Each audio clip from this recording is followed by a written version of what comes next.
95% নম্বর। মাধ্যমিকের মার্কশিটটা হাতে নিয়ে চুপ করে বসে আছে স্নেহা কুণ্ডু। বড়বেলুন দেবীবালা বালিকা বিদ্যালয়ের গর্ব। গোটা ভাতার পূর্ব বর্ধমান জানে মেয়েটার মাথা কতটা সাফ। কিন্তু স্নেহার ঘরে উল্লাস নেই। মাটির দেওয়ালে টাঙানো মার্কশিটটার দিকে তাকালেই বাবা উত্তম কুণ্ডুর বুকটা মোচড় দিয়ে ওঠে। অ্যাসবেস্টাসের ছাদ গরমে পুড়ে যায়, বৃষ্টিতে ফুটো দিয়ে জল পড়ে। অ্যাসবেস্টাসের ছাদের নিচে এক কামরার ঘরটাই যায় একটু সম্বল। বাবা কাপড়ের দোকানের কর্মচারী, দিনে 250 টাকা। জ্বর হলে, শরীর খারাপ হলে সেদিন আর রোজ নেই।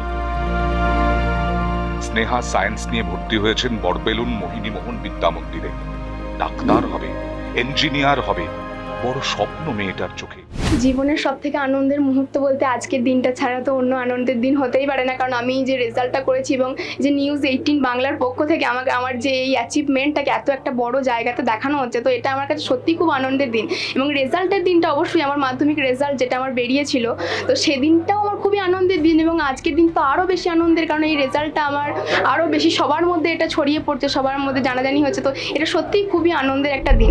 প্রাইভেট টিউশন, প্র্যাকটিক্যালের খাতা, নিটের ফর্ম, প্রতিটা শব্দ এখন কিন্তু উত্তম বাবুর কাছে এক একটা পাথর। রাতে শুতে পারেন না, হিসেব মেলাতে বসে দেখেন মাসের শেষে হাতে থাকে শূন্য।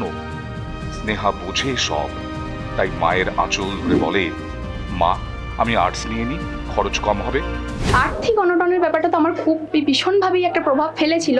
কিন্তু যদিও আমি এটা চেষ্টা করেছি বা আমার প্যারেন্টসরাও আমাকে এটা বলেছেন যে এই জিনিসটা নিয়ে তোমার ভাবনা চিন্তা করার খুব একটা দরকার নেই। তো আমিও আমার যারা রয়েছেন সিনিয়র, যারা 2027-এ মাধ্যমিক দিচ্ছে, তো তার জন্য আমি একটাই বলতে চাইবো যে আর্থিক অনটনের ব্যাপারটা তারা ভাববে অবশ্যই, কিন্তু পড়াশোনার সময় এই জিনিসটা ওনারা যেন দূরে রাখেন।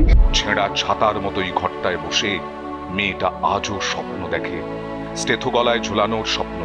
95% নাম্বার দিয়ে ভাত কেনা যায় না, মেধা দিয়ে অ্যাসবেস্টাসের ছাদ সারানো যায় না। যে আমার বাবা মা আমাকে প্রথম থেকে এতটা সাপোর্ট করেছেন, বা সেই জন্য অবশ্যই বাবা মাকে আমার একটা উপহার দিতে চাইবো যে আমি ফিউচারে যদি একটা কিছু হতে পারি, তো তাদেরকে ভালো রাখার দায়িত্ব। এটাই আমি বলবো যে আমি যেন ফিউচারে এমন একটা কিছু জায়গায় যেতে পারি যার জন্য আমার বাবা মা ভালো থাকবে। আমি মনে করবো এটা আমার বাবা মার কাছে সব থেকে বড় উপহার হয়তো এটাই হবে, কারণ ওনারা সেটাই বলেন। তো এর থেকে বড় উপহার আমার তো মনে হয় বাবা মার কাছে কিছু নয়। উত্তম বাবু আজও দোকানে যান 250 টাকার জন্য, আর ফেরার পথে আকাশের দিকে তাকিয়ে ভাবেন, মেয়েটার স্বপ্নের দাম কি আমার রোজের থেকেও বেশি হয়ে গেল।